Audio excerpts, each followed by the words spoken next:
Alors il y a juste un seul truc que je regrette, c'est que j'ai pas pu m'arrêter au frein à main. Parce qu'avec le frein à main là, automatique, je sais pas trop quoi, je sais pas comment ça marche.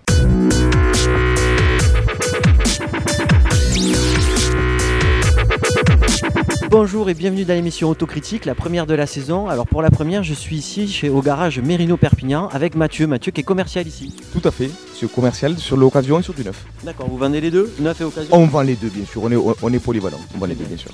Donc qu'est-ce qu'on va essayer aujourd'hui? On va essayer le nouveau 3008. Le nouveau 3008, le nouveau bébé Peugeot. D'accord, magnifique. Qu'est-ce qu'il a de nouveau ce 3008? Et ce qu'il a de nouveau, par rapport à l'ancien, c'est vraiment une nouvelle caisse, un nouveau châssis, une nouvelle gamme de véhicules et on passe vraiment sur un modèle qui est complètement différent et qui nous rend vraiment fiers de vendre des Peugeot aujourd'hui. Très bien. Alors le concept de l'émission c'est quoi? J'ai le frangin, c'est mon frère jumeau, c'est le même que moi, ça, pareil, hein, c'est le même.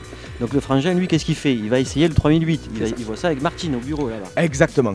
Bon, mais déjà frangin, comment ça se passe là-bas? Bonjour Jean-Michel, bonjour Mathieu. Oui, bah alors c'est génial, écoute, je me régale. Je t'en dis un peu plus tout à l'heure. Là, je suis en train de faire connaissance avec la machine et j'avoue que c'est pas mal.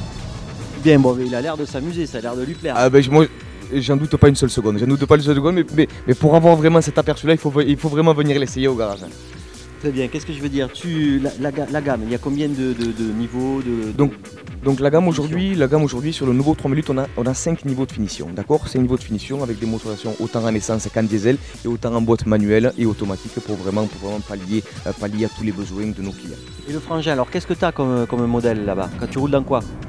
Alors écoute Jean-Michel, moi je suis dans un magnifique 3008 rouge et 130 chevaux, écoute essence, silencieux, efficace. Au niveau des gammes de prix, on en est où là? Au niveau des gammes de prix, bon, vraiment, en entrée de gamme, on commence à 26 000 € jusqu'au modèle le nouveau 3008 GT en 180 chevaux en boîte automatique en diesel qui arrive à 41 650 pour être bien précis. D'accord, donc maintenant on va voir un petit peu le confort avec le frangin. Tu as essayé toi personnellement? Bien sûr, on a roulé avec, on est parti en formation, et même avec les essais avec les clients et c'est juste un régal. D'accord. Bon, frangin, le confort, qu'est-ce que ça donne? T'es bien ou pas? Bon alors écoute, au niveau confort, je crois que c'est vraiment le top du top, hein. Je veux dire les sièges là, je sais pas, c'est pas des sièges baquets, mais on sent qu'on est vraiment, elle a été faite pour moi cette voiture quoi. Préviens Philippe Mérino là, il faut qu'on discute parce que je te dis au niveau confort, que ce soit déjà conduite haute, les amortisseurs, le véhicule est neuf, hein. J'ai peut-être pas l'habitude de rouler dans des véhicules neufs. Mais vraiment rien à dire là. Pour partir en vacances, c'est exactement ce qu'il me faut, Jean-Mi. Bon, maintenant au niveau sécurité. Au niveau sécurité, bon aujourd'hui avec les législations qu'on a aujourd'hui, donc on est vraiment serré de partout et donc on est obligé d'avoir un savoir-faire des sécurités qui sont absolument pas. Non, franchement ça serait une honte d'avoir une entrée de gamme avec une sécurité qui est moins puissante, qui est moins poussée que qu'un top niveau de finition. Bon, on va voir le frangin. Alors frangin, comment ça se passe? La sécu, c'est bon ou pas? Tu la sens? Oui, alors niveau sécurité, je suis assez impressionné par toute la technologie embarquée dans ce véhicule. Déjà, on ne peut pas commettre d'erreur quoi les amis, hein. La ceinture, le frein à main, si on n'a pas le pied sur le frein au démarrage, l'ABS, j'ai testé tout à l'heure. Voilà, rien à dire quoi. Je crois vraiment que dans ce véhicule, la sécurité, je crois que tout ce qui est à la pointe de la technologie aujourd'hui est à l'intérieur. Au niveau puissance alors, les motorisations, comment ça se passe? Alors on débute avec un 100 chevaux en diesel jusqu'à un 180 chevaux en diesel toujours et par rapport à la motorisation essence, on a un 130 chevaux. C'est celui qu'on essaye. Là. Exactement, il y a ce 130 chevaux et on bascule par la suite avec un 165 chevaux en boîte automatique. Bon, qu'est-ce que t'en penses toi? Ça marche ou pas la machine? Alors au niveau puissance, ça réagit là, hein. On sent le feedback, sous l'accélérateur, il y a un petit déclenchement là qui va chercher les tours.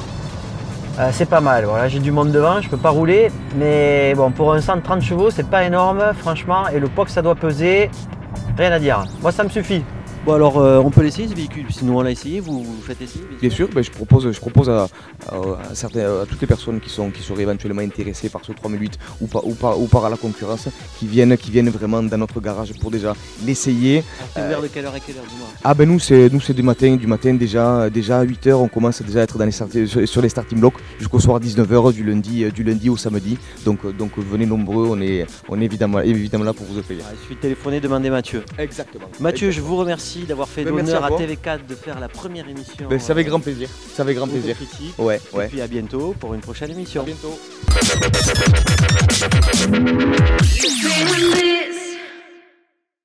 Jean-Michel, t'es sûr que je suis obligé de le ramener Pas une solution Alors je suis impressionné. Je viens de me garer, alors l'aide au parking c'est assez impressionnant, on a une vue évidemment de l'arrière et en reculant qui nous donne des traits, qui met des traits pour pouvoir suivre et bien se garer, mais en plus on a une voie aérienne, une vue du ciel et on se gare exactement sans regarder derrière ni les rétroviseurs. Moi j'ai pas l'habitude mais c'est assez impressionnant. Un petit détail aussi quand on fait une marche arrière, c'est que les deux rétroviseurs comme ça descendent pour regarder nos roues arrière au sol.